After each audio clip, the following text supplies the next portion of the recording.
The notification flashed across my phone screen at 3:47 a.m. Domain foodwithgrace.com has been deleted. I'd been expecting it, but my heart still skipped a beat. 5 years of work, over 2 million followers, and a thriving business, all seemingly erased with a few keystrokes. My name is Grace Mitchell, and my ex-husband had just tried to destroy my career. I was in my kitchen, testing recipes for my upcoming cookbook when the message came through. The irony wasn't lost on me. I was literally making his favorite dish, a spicy Korean fried chicken that had gone viral last year, when he decided to pull the trigger on his revenge plan. Another text lit up my screen. How does it feel to lose everything? Maybe you should have thought twice before exposing my affair and the divorce proceedings. I wiped my hands on my apron and picked up the phone. Mark had always been vindictive, but this was a new low. He'd waited until now, 3 months after our divorce was finalized, thinking he'd caught me off guard. What he didn't know was that I'd been preparing for this moment ever since I found lipstick on his collar 6 months ago. My blog, Food with Grace, had started as a hobby, just a way to share my love of cooking after leaving my corporate job. But it had grown into something beyond my wildest dreams. My recipes were featured in major magazines, I had a cookbook deal with a top publisher, and brands were constantly reaching out for collaborations. Mark had hated it at first, telling me I was wasting my time. Nobody makes real money from blogs, he'd said dismissively. Then the checks started coming in, bigger than his salary as a middle manager. Suddenly, he was very interested in our business. I made him an administrator on the site, a decision I'd regretted the moment I caught him with his assistant in our bed. The divorce had been ugly, with him threatening to make me pay for ruining his reputation. I'd known then that he'd try to hurt me through the blog. So I planned accordingly. Another text. Your followers are already noticing. Check Twitter. I did. #FoodWithGrace was trending, with concerned followers wondering why the site was down. My inbox was flooding with messages from worried fans and panicked brand partners. Time to put my plan into action. I opened my laptop and clicked on a folder labeled Recipes to Test. Inside was another folder, Backup Plan. With a few clicks, I initiated the restoration process I'd set up months ago. While that ran in the background, I called Sophie, my best friend and tech guru extraordinaire. It's happening, I said when she answered, despite the early hour. That bastard finally did it. She sounded fully awake, starting the countermeasures now. Sophie had helped me prepare for this, setting up multiple backups and a shadow site that could go live within hours. We documented everything. Every change Mark made to the site, every attempt to access the backend, every threatening email he'd sent. How long? I asked, watching the progress bar on my screen. 2 hours to restore everything. Another hour to redirect the domain. By breakfast time, Food with Grace will be back, bigger and better than ever. I smiled, thinking of the surprise waiting for Mark. And the other thing. Already in motion, the lawyers have everything they need. While my site was being restored, I pulled up the document I'd been compiling for months. Screenshots of Mark's threats, records of his attempts to sabotage my business, evidence of his affair. Everything that proved this was a calculated attack. My phone buzzed again. This time it was Diana, my publisher. Grace, what's happening? The site is temporarily down. I cut in smoothly. Technical difficulties. It'll be back up in a few hours. Are you sure? Because we have the cookbook promotion. Diana, I said firmly, trust me. Everything is under control. After reassuring her, I posted a quick message to my social media accounts. Dear followers, Food with Grace is experiencing some technical issues. Don't worry, we'll be back soon with some exciting changes. In the meantime, who's hungry for some Korean fried chicken? I attached a photo of the dish I'd just finished, perfectly crispy, glazed with a sauce that had taken me years to perfect. The responses were immediate. Can't wait for the site to be back. That chicken looks amazing. We trust you, Grace. Mark's next text came an hour later. Trying to do damage control? It's too late? Everything's gone. Recipes, photos, subscriber list, everything. I typed back, thanks for the heads up, making chicken. Want the recipe? His response was immediate. Are you insane? Your career is over. Is it? Better check the site in about an hour. I could almost feel his confusion through the phone. He thought he'd destroyed me, But he'd forgotten something crucial about who I was, who I'd always been. Before I was a food blogger, I was a project manager for a Fortune 500 company. I specialized in risk assessment and contingency planning. Mark used to make fun of my obsessive attention to detail, my need to have backup plans for my backup plans. Those same skills had saved my business. While the site restoration continued, I made a few more calls. First to my lawyer, confirming that everything was documented for the restraining order and civil suit we'd be filing. Then to my team, the photographers, recipe testers, and content managers who'd helped build Food with Grace into what it was. They'd all been briefed on this possibility. Everyone knew their roles. At 6:45 a.m., exactly 3 hours after Mark's attack, Sophie called. "We're ready," she said. "Want to do the honors?" I sat at my kitchen counter, laptop open, the smell of Korean fried chicken still lingering in the air. Do it. With a few keystrokes, Food with Grace was back online, not just restored, but improved. The new site was faster, more secure, and featured an interface we'd been working on in secret for months. Every recipe was there, every photo, every subscriber. Plus some new content we'd been saving for this moment, including a video series on rising from the ashes, cooking Phoenix-inspired dishes from around the world. My phone started buzzing immediately. Followers celebrating the site's return. Brands impressed by the smooth handling of the technical difficulties. Food magazines wanting to cover the story. And Mark, his messages became increasingly frantic. "What did you do? How is this possible? This isn't over." I waited until 7 a.m. exactly to respond. "You're right, it's not over. Check your email." I knew what he'd find in his inbox. A letter from my lawyer detailing the criminal charges for cyber attacks and the civil suit for attempted business sabotage. Every threat he'd made, every action he'd taken, meticulously documented. The final blow was the press release, scheduled to go out in 1 hour. Food with Grace announces major expansion. We'd be launching a cooking school, a kitchenware line, and yes, that cookbook deal had just been doubled. My phone rang, Mark again. I let it go to voicemail, focusing instead on plating the Korean fried chicken for its photo shoot. The sauce glistened perfectly, garnished with sesame seeds and green onions. Sophie arrived just as I was finishing the styling. "Want to hear something funny?" she asked, setting up her camera. His attempt to delete the site actually triggered our security protocol. We now have evidence of exactly how he did it. Timestamps, IP addresses, everything. I adjusted a piece of chicken slightly. He never did understand that destroying something doesn't make you powerful. Building does. Speaking of building, Sophie grinned. "Wait until he sees what else we've been working on." She was referring to our biggest project yet, one we kept completely under wraps. While Mark had been plotting to destroy Food with Grace, we've been developing an entire digital cooking platform. The attack on my site would now serve as the perfect launch publicity. As Sophie photographed the chicken, I checked the site metrics. Traffic was already higher than usual, with thousands of supportive comments pouring in. My followers weren't just staying, they were rallying around me.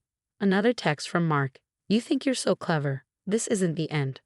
I finally replied, "You're right, it's a beginning. By the way, the chicken recipe you loved so much, I've improved it. But don't worry, you can find it on the site.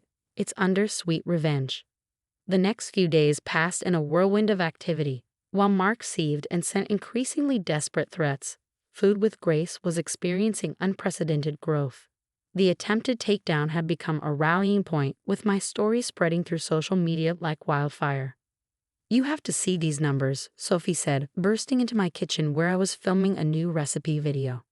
"We've gained 500,000 followers in 3 days." I kept my focus on the camera as I demonstrated the perfect way to fold dumplings. "How's the engagement?" "Off the charts. That Rising from the Ashes series, people are obsessed. The Phoenix metaphor is really resonating." Of course it was. Everyone loves a comeback story, especially one involving food and revenge served with style. My phone buzzed. Another email from Mark's lawyer, demanding we take down the press release about the site attack. I forwarded it to my legal team without reading it fully. They'd been expecting this. "Grace?" Sophie was looking at her tablet with concern. "Mark's posted something. You should see this." I finished crimping the last dumpling before checking the screen she held out. There it was, a lengthy post on LinkedIn of all places, painting himself as the victim of a vindictive ex-wife who had manipulated the narrative of our divorce. According to sources close to the situation, he'd written, Food with Grace was jointly developed, with significant contributions from both parties during the marriage. I actually laughed out loud. Significant contributions? He once suggested I make spaghetti more authentic by adding ketchup. Sophie wasn't smiling. He's claiming partial ownership of the brand. Let him. I turned back to my dumplings, placing them carefully in the steamer. We have years of documentation proving he had nothing to do with content creation. Plus, I pulled up a folder on my laptop labeled Insurance. Inside were hundreds of screenshots, every dismissive comment he'd made about the blog on social media, every email where he'd mocked my little cooking hobby, every text where he complained about me wasting time on recipe development. I saved everything, I explained. From day one. Call it a chef's instinct for keeping good records. Sophie scrolled through the folder, her eyes widening. There's even a video. From 3 years ago, Christmas dinner. He had quite a lot to say about how anyone could run a food blog, and how I was lucky he let me play around with this nonsense instead of getting a real job. I smiled. Mind if he was going through a documentary phase? Filmed the whole thing. You're scary sometimes, you know that? No, I corrected, checking the temperature on my steamer. I'm prepared. That preparation was about to pay off in ways even I hadn't anticipated. While Mark was trying to claim ownership of Food with Grace, our new digital platform was in final testing. We'd named it Feast, a comprehensive cooking education platform that would make my blog look like a small side project in comparison. The next morning, I had a meeting with my publisher about the cookbook. Diana was practically bouncing with excitement. The pre-orders are incredible, she announced. We need to double the initial print run. What about the bonus chapter? I asked. She grinned. You mean the one about rebuilding after betrayal, complete with Phoenix-themed recipes, already laid out and ready to go? The timing couldn't be better. She was right. The publicity from Mark's attack had created the perfect launch platform for everything we'd been developing. My phone buzzed. A text from my lawyer. Judge granted the restraining order. Mark can't contact you or access any Food with Grace properties. Another piece falling into place. But Mark had one last card to play. That evening, as I was testing recipes for Feast's launch menu, I got a call from an unknown number. Is this Grace Mitchell? A woman's voice asked. Yes. This is Rachel from the Times. I'm working on a story about your ex-husband's claims regarding Food with Grace. He's provided some interesting documentation. My hand tightened around the phone. What kind of documentation? Emails discussing blog strategy, some early recipe notes with his comments. He's claiming he was the real creative force behind the brand's success. I closed my eyes, taking a deep breath. Of course he'd go to the press. Of course he tried to manipulate the narrative. Ms. Rachel, I said calmly, I'd be happy to discuss this with you. In fact, I think I have some materials you'd find very interesting. Would you like to come to my studio tomorrow? I'll be testing recipes for my new platform. We can talk while I cook. There was a pause. New platform. Oh yes, I smiled. And I make excellent dumplings. The next day, Rachel sat at my kitchen counter, recorder running, as I demonstrated the dumpling technique I'd perfected over years of practice. So, she said, watching me fold perfect pleats into the wrapper, tell me about these claims your ex-husband is making. I gestured to the laptop set up nearby. Before we get to that, I'd like to show you something. For the next hour, I walked her through everything. The documented history of Food with Grace, the evidence of Mark's dismissal of the blog, the video from that Christmas dinner. I showed her the threatening texts he'd sent before and after the divorce, the records of his attempted site takedown, the paper trail of my sole ownership and development of the brand. And now, I said, setting a plate of perfectly steamed dumplings in front of her. Let me tell you about Feast.